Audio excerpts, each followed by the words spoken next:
Nosaltres som membres del comitè de farmàcia d'aquest hospital.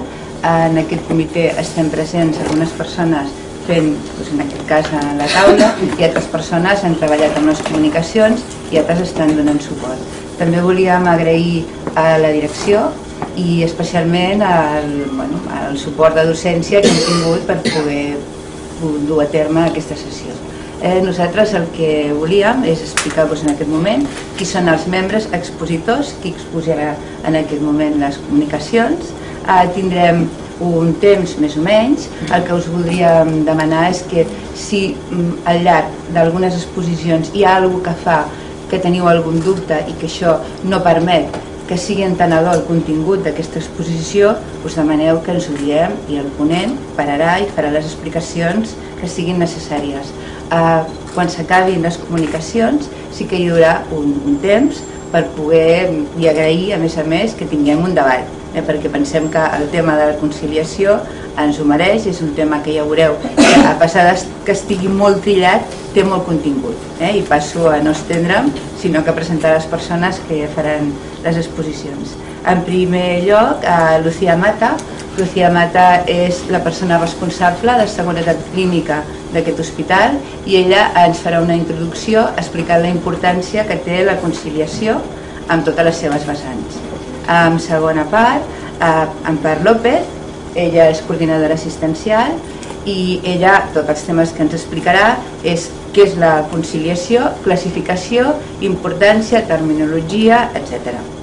Elvira és llicenciada en farmàcia, en aquests moments és adjunta del servei de farmàcia i ella ens presentarà un estudi que es va fer de conciliació, aportant moltes dades, però de conciliació en l'àmbit mèdic. Guadalupe Ballester, que també està per aquí, per la sala, ella ens presentarà també un estudi que es va fer en l'àmbit quirúrgic. I finalment tenim el doctor Xavi Bertran, que el que ens farà és donar totes les conclusions de tot l'àmbit que hem tractat, de tots els continguts i accions de millora, que evidentment és el que esperem en un futur que puguem dur a terme. A Capio Catalunya, que com sabeu som els 3 hospitals que ho configurem, General de Catalunya, la Clínica del Vallès i nosaltres, s'està fent un pla funcional transversal de seguretat, com d'altres temes, a fi i efecte d'aprofitar sinergies. En el nostre cas tenim la sort que l'Hospital General de Catalunya porta 3 anys treballant amb aquest tema i tenen coses molt més avançades. Nosaltres estem intentant ara córrer una miqueta i posant-se en línia amb ells. A Capio Sagrat Cor, des del mes de juliol, forma part d'un projecte d'unitats funcionals de seguretat del pacient que de moment és pels hospitals de la xarxa hospitalària d'autorització pública, en el qual d'alguna forma ens ajudaran amb sistemes de notificació, amb temes formatius, però també haurem d'enviar informació al respecte dels nostres indicadors. Com sabeu tots, formem part de l'Aliança de la Seguretat del Pacient, que evidentment és temes de seguretat, i l'OMS i el Comitè Europeu de Sanitat demanen a tots els seus governs que la seguretat del pacient sigui una qüestió centrada en l'assistència sanitària. Per tant, estem obligats.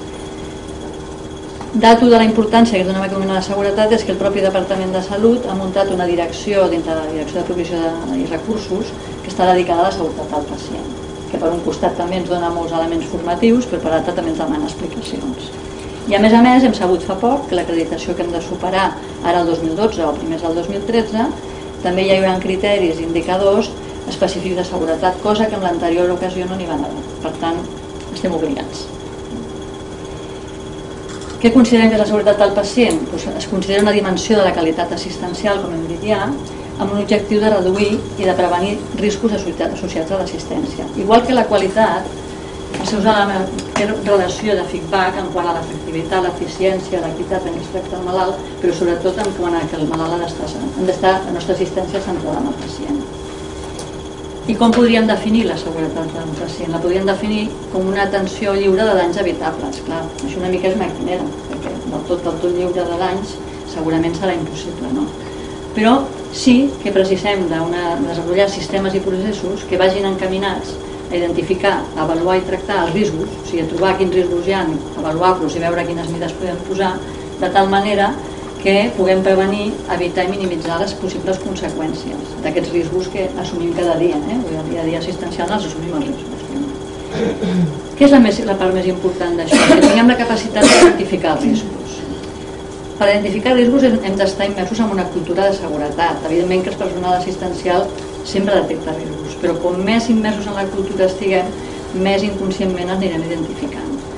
L'ideal és fer-ho de forma proactiva, és a dir, que ens adelantem, ens avancem, fem anàlisis de fallos possibles, fem propostes de millora i busquem maneres de no arribar a tenir cap error. Quan hem identificat un risc, sigui de manera proactiva o després d'un sentinella o d'una notificació d'un esdeveniment, el primer que fem és que ens plantegem aquesta activitat que té risc, la podem eliminar? Si es pot eliminar, doncs s'elimina i tancat el problema. Com el normal és que no es pugui eliminar, hem de mantenir aquella activitat, hem de buscar quines possibilitats de modificació del procés o de l'estructura de la forma de treball que ens limiti totalment el risc, si pot ser, amb la qual cosa arxivaríem el problema, això serà poques vegades, o veure quin risc persistent o residual hi hauria que el poguéssim també minimitzar. I aquí és on entren els plans de prevenció. I un pla de prevenció important és el plan de conciliació de la medicació. Seria un d'aquests plans que establiríem. Quins riscos potencials hi ha a l'assistència? Ara no ens estendrem aquí, poden ser quasi errors, incidents, o inclús poden haver efectes adversos que siguin evitables com que en siguin inevitables. El que està clar és que quan un malalt pren tantíssima medicació com passa habitualment, el risc d'error amb la medicació, no solament a l'hora d'administrar-li, sinó a l'hora que li puguem conciliar i vagi a casa amb les coses clares del que ha de prendre, doncs és un factor important a tenir en compte per evitar riscos. Hi ha multitud d'estudis en quant als errors que es produeixen, en quant als riscos que hi ha als hospitals. L'estudi més conegut a nivell nacional és l'ENEAS del 2005, que va donar moltes dades al respecte dels errors que es produïen als nostres hospitals.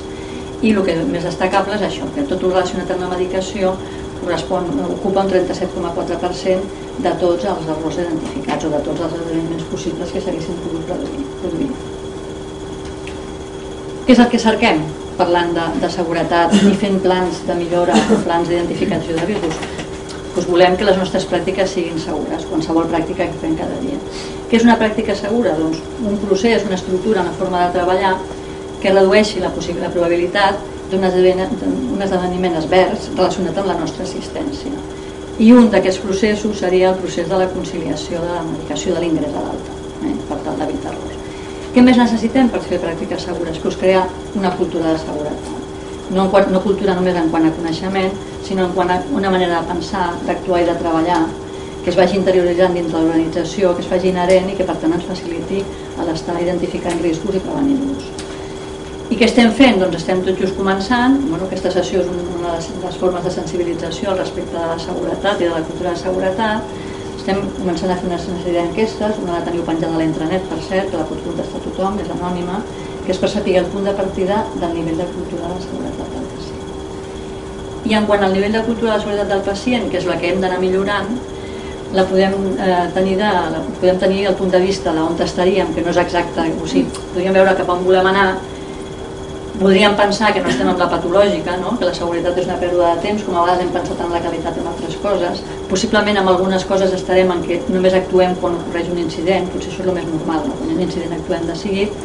I sí que és cert que dintre de l'organització hi ha alguns sistemes de gestió de riscos que estan funcionant molt bé, temes d'infeccions, de nafres per pressió, de caigudes, ja hi ha sistemes de gestió d'alguns riscos, de prevenció, la identificació del pacient, que ja estan funcionant. Però bueno, hem d'arribar a tenir una cultura de seguretat fins que arribem a estar sempre alerta davant dels riscos, i la situació ideal o creativa seria que la gestió del risc estigui sempre com una part integral de tot el que fem. Que això, ens donem un marge d'algun o alguns anys. Passo la paraula al següent ponent. Moltes gràcies. Gràcies.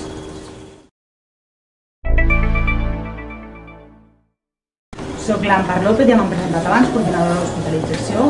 Jo us explicaré una mica el que és conceptes, importàncies, és com molt definitori, és una mica més espès poder perquè dona la sensació de molta lletra, però bueno, penso que també serà aclaridor per gent que no conegui ben bé el tema com va.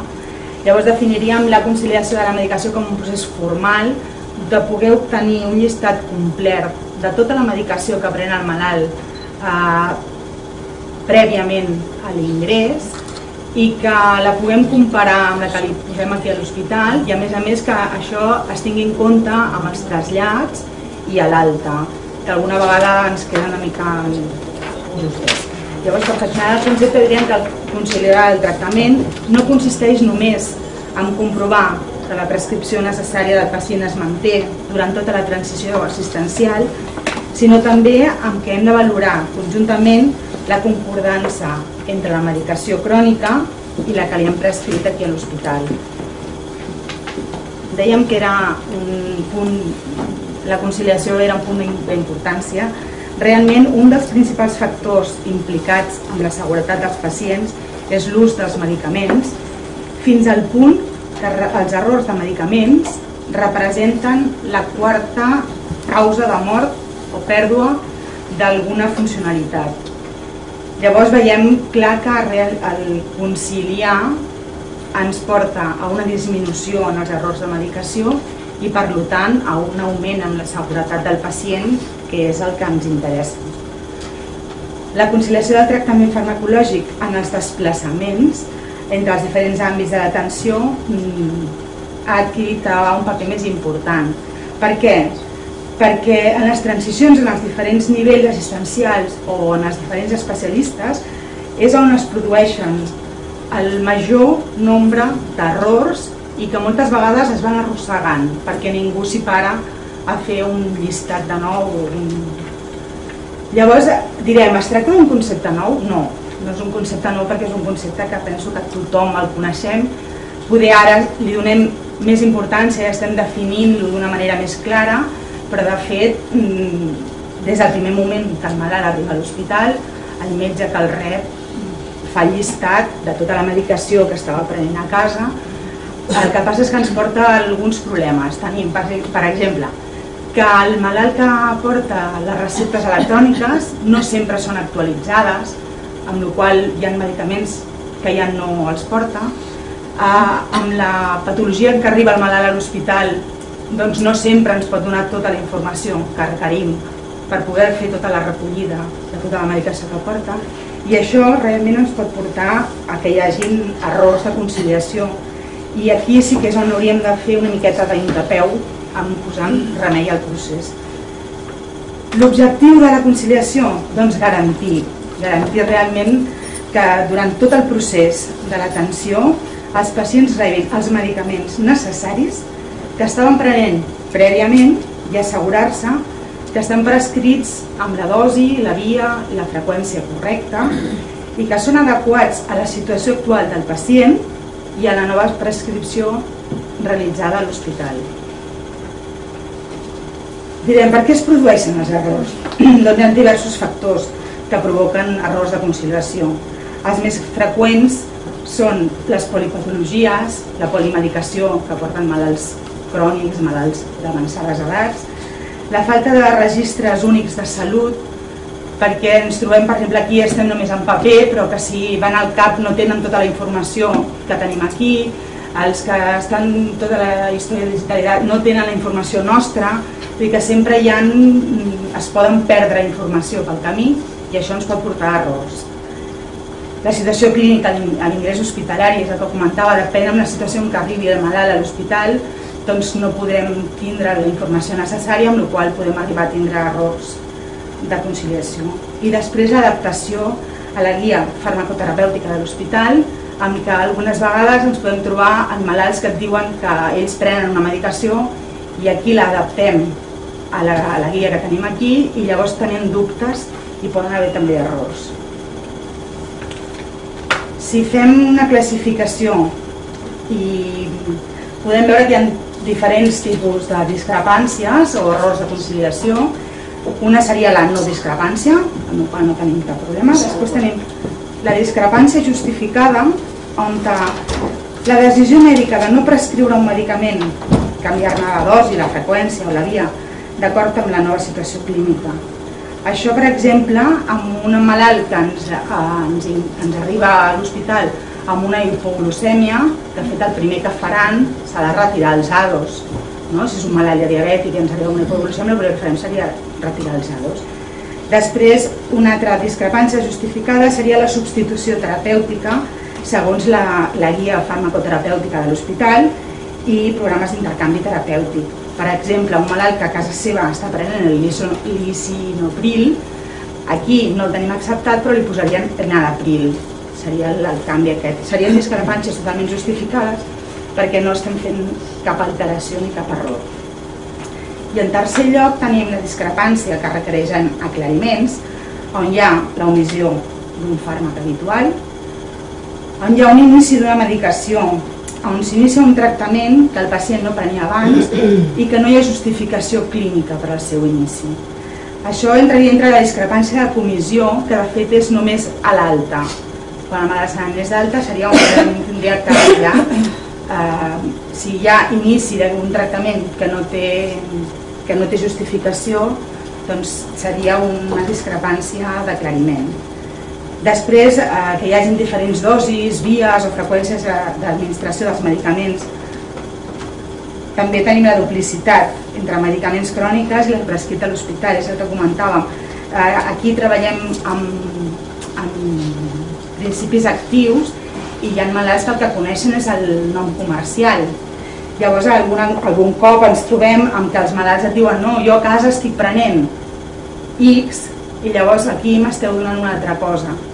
I aquí tenim a vegades problemes de duplicitat, que el malalt s'acaba prenent la seva medicació crònica més la que li estem donant aquí a l'hospital. També tenim discrepància en quant a interaccions, com per exemple les tetraciclines. Amb l'àlmax fan interacció, perquè llavors les tetraciclines no s'absorbeixen. Després tenim el manteniment de medicació contraindicada durant l'ingrés i prescripció incompleta, on la prescripció del tractament crònic requereix un aclariment, que a vegades ens posa en contínua medicació habitual. Clar, això ha de quedar una mica més especificat. Totes aquestes discrepàncies ens porten a vegades ens porten a haver de trucar al metge responsable d'aquest malalt perquè ens facin aquests aclariments, o inclús al metge de guàrdia, que a vegades no coneix ni el malalt ni el que hi ha, però que de totes maneres, clar, té que vindre a aclarir aquestes discrepàncies perquè si no el tractament no queda correcte i per tant no estem treballant bé ni per la seguretat del malalt. Una vegada detectades totes les discrepàncies que requereixen aclariment, s'haurà d'avisar el metge o l'equip responsable d'aquest malalt perquè puguin posar remei o puguin aclarir realment què és el que passa. Llavors, si es manté la prescripció inicial, parlarem d'una discrepància intencionada. Realment el que necessita el malalt és això i ja està. I si s'assumeix que es tracta d'un error i es corregeix la prescripció, llavors parlem de discrepàncies no intencionades o errors de conciliació. Veiem que la conciliació ens permet detectar que no hi hagin duplicitats, interaccions, contraindicacions, etc. I això ens porta realment a garantir la seguretat del pacient, que és l'objectiu principal. Moltes gràcies. Llavors ara us passaré a l'Elvira Ramió, que com ja us he presentat és l'adjunta de farmàcia i presentarà la prova pilot que s'ha realitzat en aquest hospital dintre de l'àmbit mèdic.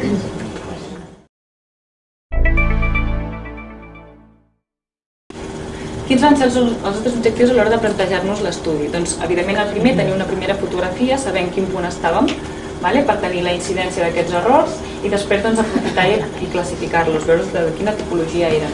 I alhora, en els que eren errors, valorar l'acceptació que tenia el fet que nosaltres intervinguéssim i veure quin seguiment hi havia, de si eren resoltes o no resoltes les intervencions. Quan ens vam plantejar la metodologia, està clar que era un estudi observacional, que era prospectiu, i llavors d'intervenció.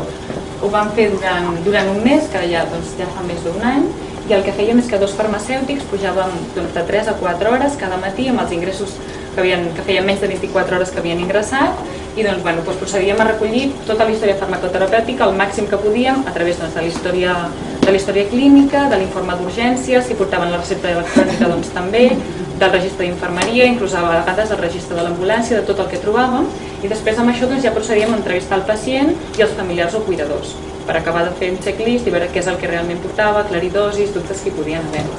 per utilitzar el mètode seguit, que és el que ha presentat realment l'Empar, va ser d'aquesta guia que es va publicar el 2010 de la Societat Catalana de Farmàcia Clínica, avalada pel Departament de Salut de la Generalitat, que a més està disponible i que si algú la vol ens la pot demanar perquè està en versió digital. I després alhora d'aquestes intervencions que he comentat que interveníem, ja us explicaré després la importància d'aquests rellevants que he posat aquí, fer un seguiment de veure aquestes intervencions que acabava succeint i com a criteri d'exclusió dir que evidentment l'entrevista, que és el que ens garantitzava que el llistat final que obteníem de la medicació era el real que prenia el pacient. Molt bé, doncs anem a veure aquests resultats com van anar. Del període estudiat va haver-hi aquests ingressos en els serveis mèdics i vam acabar assolint un 26%, amb el que ens vam quedar amb 129 pacients conciliats mitjançant l'entrevista.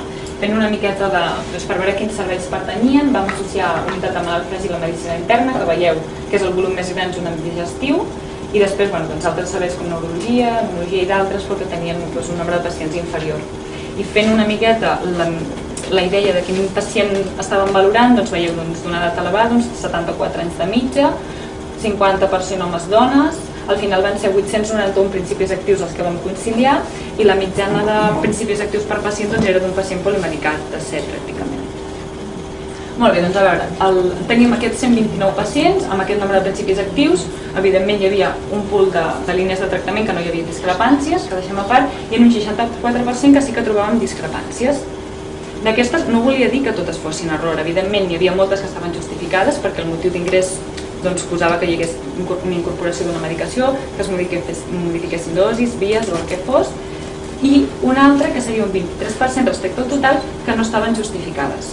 En aquest cas, aquestes es van donar en 72 pacients amb una mitjana de 1,8 per pacient. Si desglosem aquestes discrepàncies en com estan classificades en el que ens ha explicat l'Empar, com veieu, l'omissió és la més prevalent, seguida de la de dosis diferents o de dosis i freqüència diferents. Aquest 5% d'incompleta seria aquesta frase de medicació habitual que evidentment requeria aclariment i les altres realment són anecdòtiques perquè pràcticament no en vam trobar. Doncs ens centrem dintre de les discrepàncies no justificades. Quan estàvem definint la metodologia de com faríem aquesta intervenció farmacèutica, ens vam trobar que dintre del circuit que teníem establert i sense fer modificacions, havíem de trobar una manera de comunicar-nos. Realment el document que tots coneixem i que és el més habitual en què farmàcia es comunica en planta és amb el document de comunicació farmàcia-infermeria, de manera que és el mètode que vam utilitzar. Què passa? Que aquí ens trobàvem que els intercanvis terapèutics també estan aquí escrits, el que no està inclòs en guia també, canvis de dosis o justificacions que necessitem. Llavors, clar, tinguent en compte que és un volum de cartes important, vam decidir discriminar aquelles discrepàncies no justificades que consideràvem que realment eren un error, notificar-les, i les altres considerar-les intencionades, si més no perquè no fos un bombardeig d'informació i a nivell de planta es veiés com poc rellevant, que fossin moltes cartes. De manera que la meitat se'ns van quedar com no intencionades. Per posar-vos un exemple, per exemple, una estatina, si durant un procés agut i durant uns pocs dies no se la pren, dintre del que cap potser no cal, no cal fer una intervenció per comentar-li al metge prescripció, o per exemple algun hemorreològic, tipus les pentoxifilines. Aquestes, per exemple, són de les que vam decidir no intervenir. Molt bé, doncs a veure, d'aquestes 61 discrepàncies en les que vam intervenir, què va passar? Doncs un 54% van ser resoltes i aquesta resolució era perquè en ordres mèdiques realment allò s'afegia o hi havia la modificació de dosis, el que fos, i un 49% que no es van resoldre i posem interrogants perquè clar, el motiu, al no ser un sistema de feedback en el que realment és més aviat unidireccional, no podem saber què va succeir. Podria ser que la carta no hagués arribat, que el metge l'hagués llegit i hagués dit no, és correcte, jo no he adoptat això però ho faig conscient, però clar, no rebíem aquesta resposta, de manera que és una limitació de l'estudi. Hi ha una part d'aquestes no resoltes que probablement siguin intencionades. Però com que ja havíem fet aquesta criba inicial, ho vam mantenir en aquest grup d'errors. Llavors, respecte al total, són tan sols un 6,8%, que he de dir que consultar la bibliografia la veritat és que no és un mal resultat, i que es van donar al 34% dels pacients i amb una mitjana d'1,4 per pacient.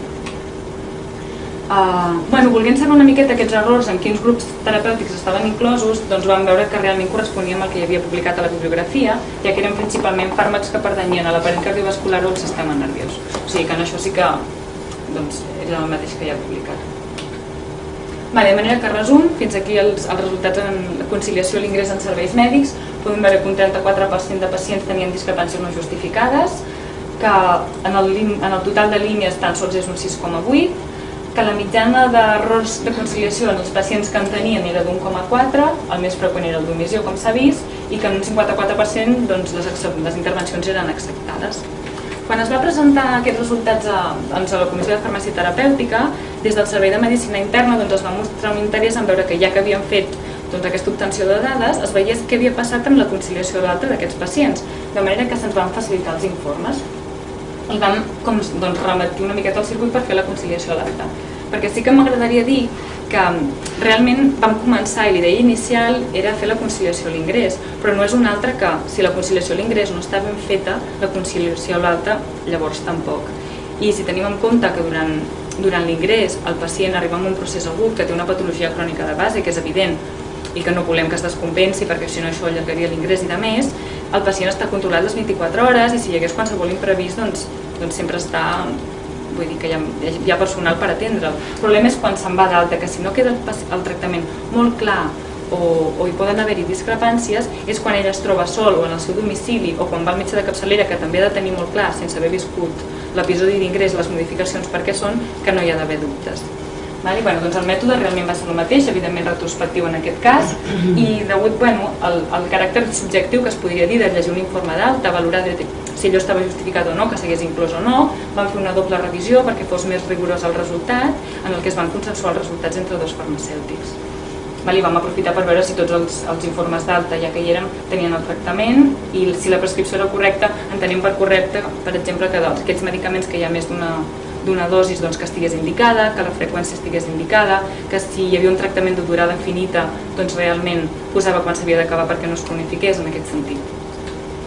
Llavors, d'aquell pool dels 192 pacients ens vam quedar amb els 41 de medicina interna. Amb aquests, com a foto del pacient en general, com veieu és un pacient més gran i que porta més fàrmacs, més polimedicats, i més o menys de l'ingrés a l'alta s'incrementava en el nombre de principis actius. D'acord, doncs fem una miqueta el mateix. En aquest cas, evidentment hi havia molts principis actius que no tenien discrepàncies i un 40% que sí. I d'aquestes, 93 van ser justificades i un 13,3% del total no justificades, que aquí com que era retrospectiu no van fer intervenció, de manera que ja es van classificar com a errors de conciliació.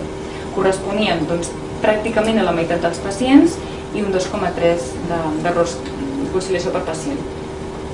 Fent una fotografia, en aquest cas canvia bastant, perquè apareix el terme de conciliació, que com molt bé ha explicat l'Empar, només s'utilitza en l'alta. I per refrescar una miqueta la memòria recordo el que era. Es tracta d'aquella medicació que s'inicia en l'alta i que el pacient realment no prenia prèviament. I aquest error que pot semblar una miqueta, potser difícil d'entendre, en la majoria d'ocasions és perquè la medicació habitual del pacient es recuperava potser d'un ingrés previ o de més. Llavors, clar, si tu amb el pacient no acabaves de confirmar que potser et deia ostres, és que ja això fa un mes que no ho prenc o de més, s'arrossegaven el tractament a l'alta. Llavors sí que seria un inici innecessari en aquell moment. Es refereix a això. I la resta, dosis i les altres, altre cop, no tenien tampoc rellevància. De manera que, de resum, el 48% dels pacients tenien discrepàncies no justificades, el 13% eren fàrmacs amb errors de conciliació, una mitjana per pacient de 1,3, que és 2,4, que és incorrecte, i els tipus més freqüents. En quant als informes d'alta, ja que ho vam valorar, que només ens vam trobar un informe d'alta que realment no tingués el tractament a l'alta, que el 45% dels informes, pràcticament la meitat, es podien considerar que estaven correctes amb tota la informació disponible i que 4 de les 6 intervencions que havien estat acceptades en el motiu d'ingrés que realment s'havien mantingut a l'alta, que també ho vam mirar. I fins aquí tot.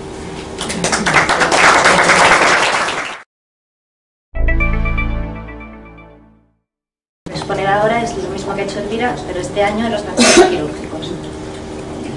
El método es prácticamente igual al que realizamos el año pasado, pero sí que tenemos unas diferencias, sobre todo en los criterios de inclusión. Solo incluimos a los pacientes que realmente tenían medicación activa en el momento del ingreso, cuya estancia hospitalaria va a ser mayor a 48 horas, o por lo menos esperable, mayor a 48 horas, para que tuviésemos tiempo para recoger toda la medicación habitual del paciente, poder hacer las intervenciones, las discrepancias que viéramos, y esas discrepancias el médico las pudiera recibir y pudiera dar una respuesta en este tiempo. Y luego la posibilidad de tener la historia farmacoterapéutica completa del paciente, lógicamente. Los resultados al ingreso en estos pacientes quirúrgicos fueron: de los 96 pacientes que cumplen todos los criterios de inclusión, las características de esta muestra fueron una media de edad aproximadamente de 75 años, la mayoría mujeres, que tenían una media de 5,7 principios activos por ingreso, por paciente de ingreso, y una media de días de hospitalización de 8,3. Estas características de pacientes, el tipo que tenemos aquí normalmente en planta, y con este número de fármacos mayor de 5 se considera un paciente polimedicado, además de por la edad. Por las características, el servicio que pertenecían principalmente era la cirugía de trauma, ortopédica de traumatología, y las intervenciones quirúrgicas mayoritarias fueron prótesis de rodilla, fractura de fémur y prótesis de cadera, casi el 70%. No sé si os acordáis, pero el periodo en el que hicimos este estudio, que fue mayo-junio de este año, coincidió que hubo un pool de estas intervenciones porque interesaban en la casa, y entonces sí que fue mucho mayor. A lo mejor los datos, si se hicieran ahora, estarían más repartidos por servicios, pero en su momento el 70% eran de trauma. La mayoría de las intervenciones quirúrgicas fueron programadas, un 84%.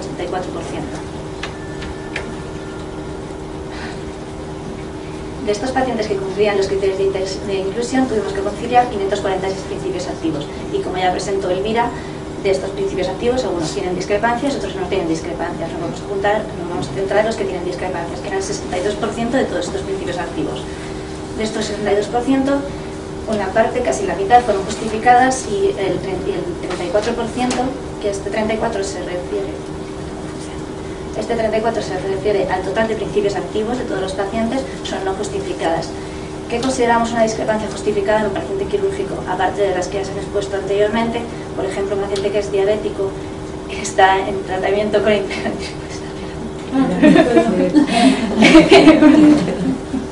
un paciente que tiene una diabetes, está encontrado en su casa con antidiabéticos orales, al pasar a dieta absoluta, el protocolo de insulinización hace que hay que cambiarlo con insulinas. Esto es una discrepancia justificada por cómo se trabaja en el hospital.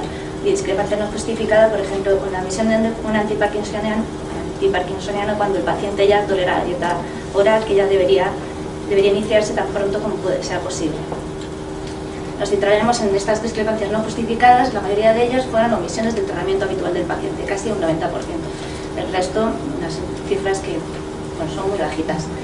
De estas discrepancias no justificadas, hicimos lo mismo que los pacientes de servicios médicos. Como no podíamos hacer este pool de intervenciones al médico porque se agobiaría con tanta carta, tanta medicación, seleccionamos los medicamentos que realmente consideramos que eran absolutamente necesarios para el paciente cuando estuviera ingresado, y los que no. Los que no, pues volvemos a poner estatinas, hemorreológicos, principios activos de estos grupos. Y los demás los consideramos errores de conciliación. Afectaban a 50 pacientes, que es prácticamente la mitad, y tocan una media de dos discrepancias por paciente. En estos fue donde el farmacéutico hizo la intervención. Después de la intervención, estas diferencias sí que son significativas respecto a los que la respuesta de la intervención del farmacéutico en el paciente médico, porque sí que solo pudimos resolver el 34% y un gran número, 66, casi 67%, que no están resueltas.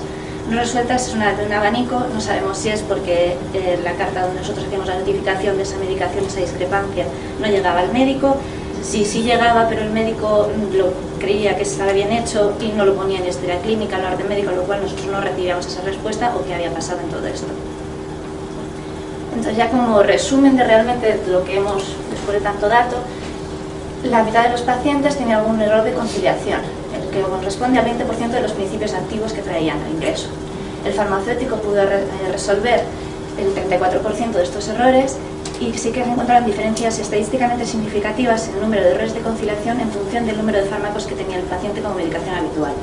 Cuanto mayor era el número de fármacos, más posibilidades había de que hubiera un error de conciliación. Estos son los resultados al ingreso, y entonces con estos menos pacientes que teníamos ya la historia farmacoterapéutica al ingreso, lo que hicimos fue ver qué se había hecho en el alta. Y aquí sí que, bueno, esto es una diapositiva general de lo que vamos a ver, porque el estudio aquí cambia mucho con lo que se hizo en los pacientes médicos, porque, bueno, ya lo iremos viendo. De los 96 pacientes que habíamos estudiado en un principio, que ya teníamos historia farmacoterapéutica completa, nos quedamos con 93 pacientes. Dos de ellos porque no pudimos conseguir la historia clínica, no nos la pudieron dar, y uno al mirar la historia clínica no había ningún informe de alta en ella. Como la muestra de la población pues es prácticamente igual que la anterior, no varía nada, solo hemos quitado 3 pacientes. Entonces, una vez que ya sabemos qué pacientes son los que tenemos que mirar, miramos el informe de alta. Todos tenían informe de alta y entonces al revisar el informe de alta nos encontramos que en 35 pacientes, o sea el 38% de todos los pacientes que habíamos estudiado no tenían ningún tipo de tratamiento farmacológico en el informe de alta. Sí que es cierto que tenemos que decir que en estos 35 pacientes también están 6 que decían que el tratamiento estaba apuntado en una receta, pero como la receta no constaba ninguna copia, ninguna referencia más en el informe, nos hemos tenido que quitar del estudio. Centrándonos en los pacientes que tenían algún tipo de tratamiento, en lo que es el informe de alta, al revisar cómo estaba prescrito ese tratamiento farmacológico, vimos que sí que había un 20% de los pacientes, de los que tenían tratamiento, que la prescripción se había hecho por grupo terapéutico. Y cuando hablamos por grupo terapéutico queremos decir, esto está sacado de informes de alta, paciente necesitará tratamiento con analgesia / AINES, protector gástrico, anticoagulantes orales o incluso HPPM, sin decir lo que era, pues, qué tipo de heparina, qué dosis, qué duración, nada. Entonces estos pacientes obviamente también los sacamos del estudio. Nos quedamos ya con 47 pacientes, nos hemos quedado con la mitad, que tienen una prescripción por algún tipo de principio activo concreto. De estos pacientes, nos dan 394 principios activos que son los que realmente vamos a conciliar. Al hacer la conciliación encontramos que todos los pacientes tengan discrepancias justificadas. Es lógico, son pacientes quirúrgicos, han pasado por el hospital, es normal que tú tengas que modificar el tratamiento que el paciente traía de base, ya sea quitar algunos fármacos, añadir otros nuevos por la intervención que tú le has realizado o modificar dosis previas que ya llevaba. Lo que ya no tiene tanta lógica es que de esos 47, 45 tuvieran discrepancias no justificadas, que son errores de conciliación, y solo nos quedaran 2 pacientes que no tenían ningún tipo de discrepancia no justificada, es decir, pacientes correctamente conciliados. Son aquellos que todo lo que habíamos modificado de la terapéutica del paciente traía en casa era justificable por el proceso quirúrgico que se le hizo aquí en el hospital. Nos centramos en los pacientes esos que tenían algún tipo de fármaco prescrito algún tipo de fármaco concreto prescrito en el informe de alta. Las discrepancias mayoritariamente eran justificadas sobre el 30%, el 70% de errores de conciliación, una media de 6 errores de conciliación por paciente. De estos errores de conciliación, según su tipo, prácticamente la omisión del tratamiento habitual del paciente, casi un 90%.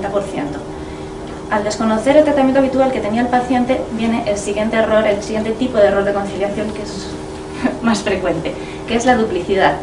Si nosotros no sabemos lo que el paciente estaba tomando previamente, le volvemos a prescribir fármacos que son lo mismo. Duplicidad en el sentido de mismo principio activo, paciente que estaba en tratamiento, la mayoría son cirugías de trauma, analgésicos, paracetamol, que le vuelvo a prescribir paracetamol. El paciente había algunos pacientes que sobrepasaban dosis tóxicas de paracetamol o tramadol. También en las duplicidades vistas desde el punto de vista de fármacos del mismo grupo terapéutico. Pacientes en tratamiento con ibuprofeno al que le añadía diclofenaco. Mismo grupo terapéutico, no es necesario o uno o el otro, pero como no sabemos lo que llevaba el paciente anteriormente, pues yo le añado la medicación que quiero. Y luego especial atención a las combinaciones de principios activos en el mismo fármaco. Por ejemplo, la Protex muy utilizada en traumatología, que es misoprostol y diclofenaco, que ya el paciente generalmente llevaba un IBP y algún AINE.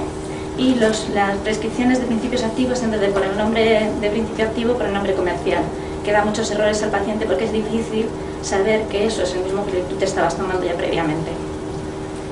Entonces, ya como puntos básicos de este proceso, de este estudio, de los 93 pacientes estudiados se realizó la conciliación correctamente solo en 2%. De los informes de alta que analizamos, un 38% no constaba ningún tipo de tratamiento farmacológico, ni al alta ni al ingreso. No se sabía lo que estaba tomando ese paciente ni en su casa ni cuando salió del hospital. Y al 12% de prescripciones que salen por grupo terapéutico, que realmente no se puede considerar una prescripción. Y el error de conciliación más común es la omisión del tratamiento habitual del paciente, que casi es un 80%, un 90%.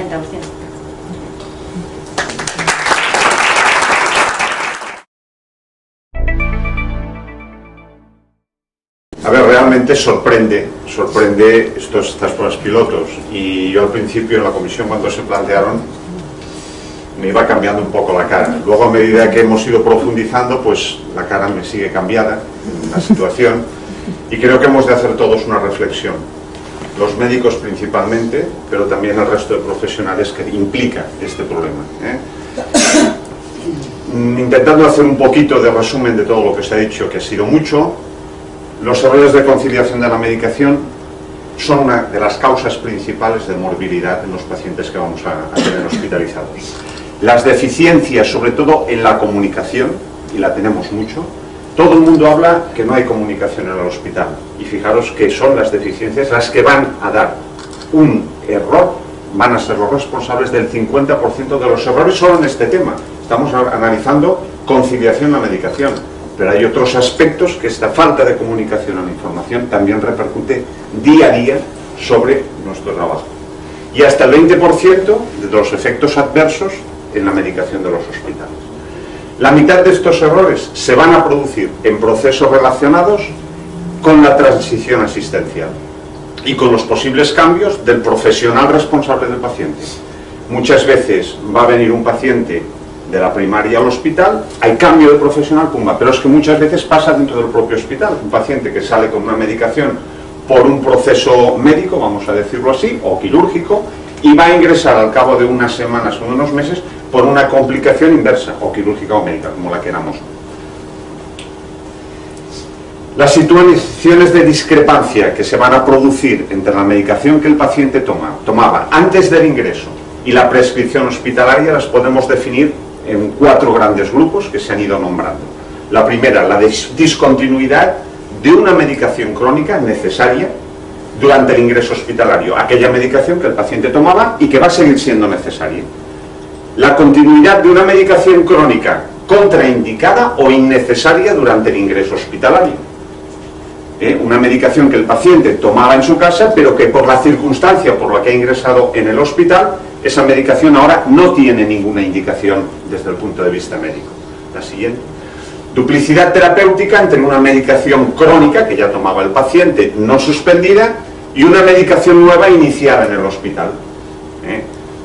Modificación no justificada de la dosis, la frecuencia y la vía de administración de la medicación crónica.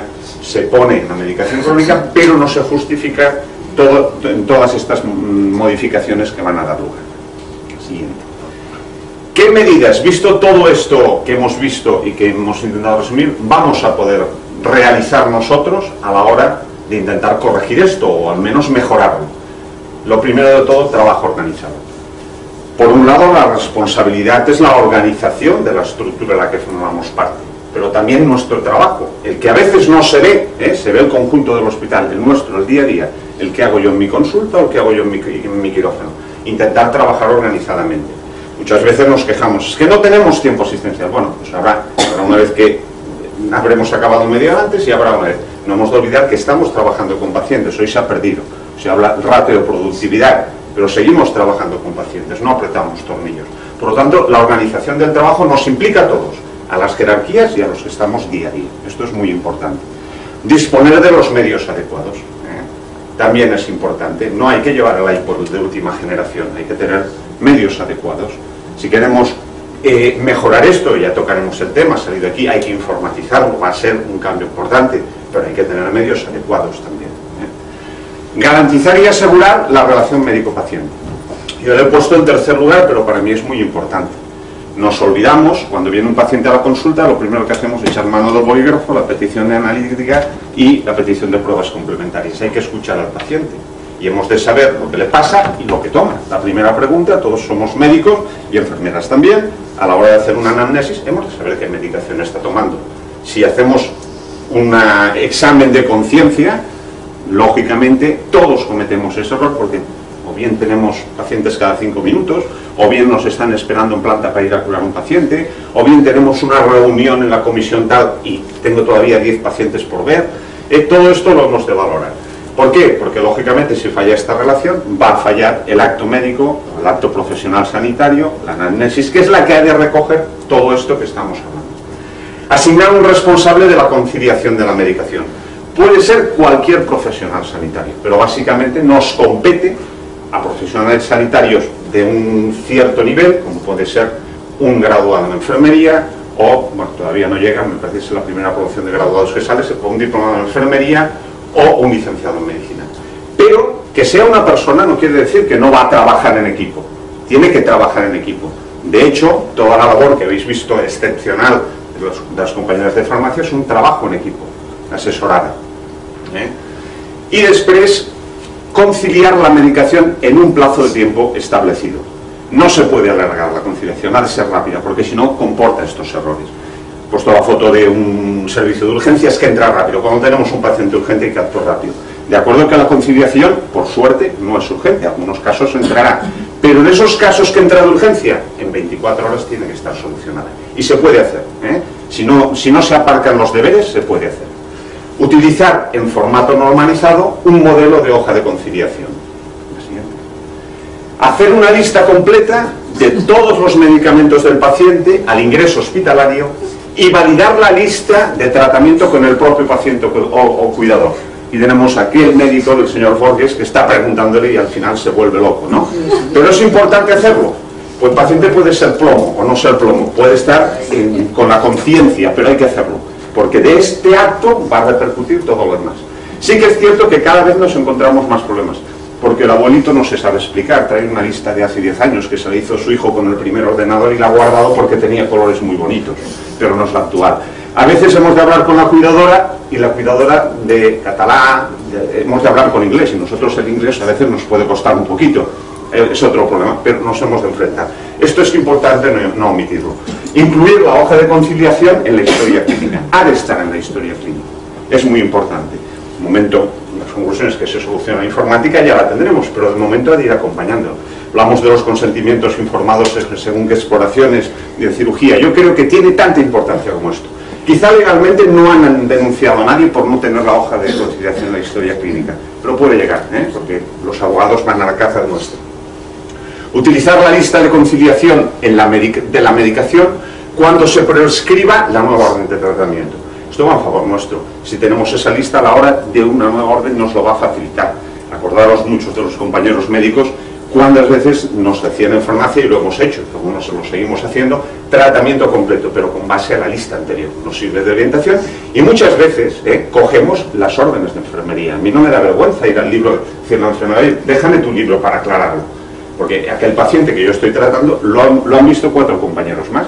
Y el paciente está muchas más horas con la enfermera que con nosotros, desgraciadamente.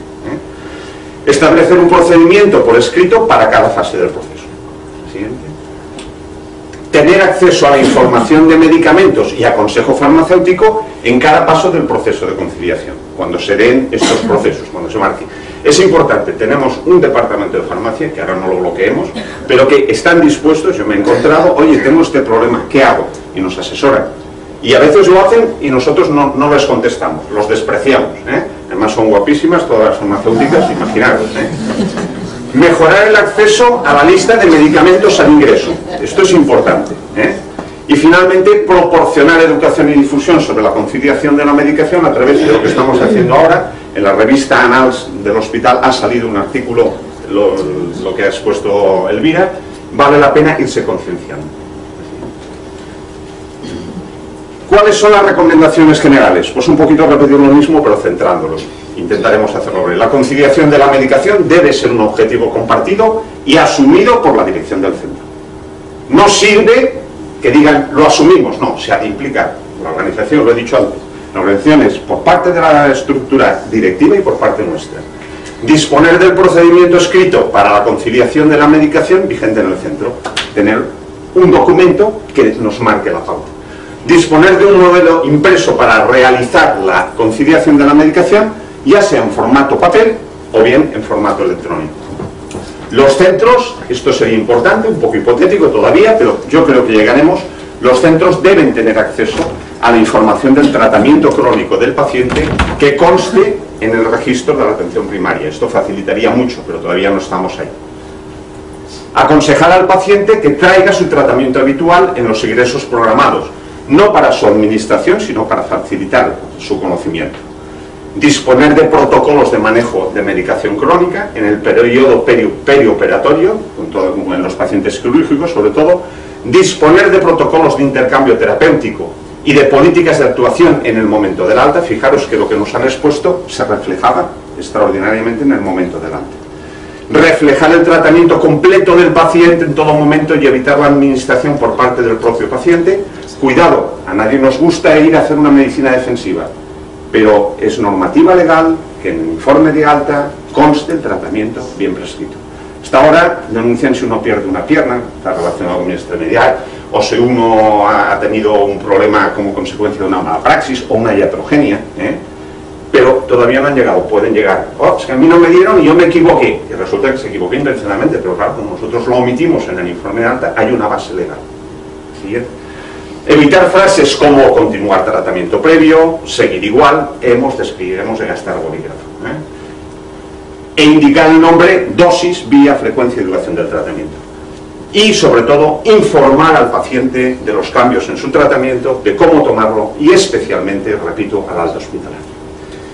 Finalmente, de las diapositivas que son el proyecto, este es el proyecto que el grupo ha trabajado, realmente en relació a la proposta de full de llistat de medicació a portar pel pacient en el moment del preingrés. Això se li donaria, el malalt aniria aquí, diguem-ne, identificat tots els medicaments i llavors la persona responsable o l'equip responsable ho tindria que validar. Això seria el document. I per últim, això encara està en projecte, sento que no es veu molt bé, però seria l'algoritme de prescripció i medicació que, en quan estigui informatitzat a través del sistema INDRA, entraria. Si no s'aconsegueix en breu, llavors d'alguna forma es tindrà que començar a fer manual, això, tot aquest procés. Però és el que ha treballat el grup i, de fet, ja està calent, a punt de sortir, s'ha retrasat una miqueta en espera d'aquest retard informàtic de la instauració del sistema INDRA i, si no, a partir d'ara també perquè obliga, és un dels objectius del pla de salut, poder efectuar la conciliació de medicació. I ja està.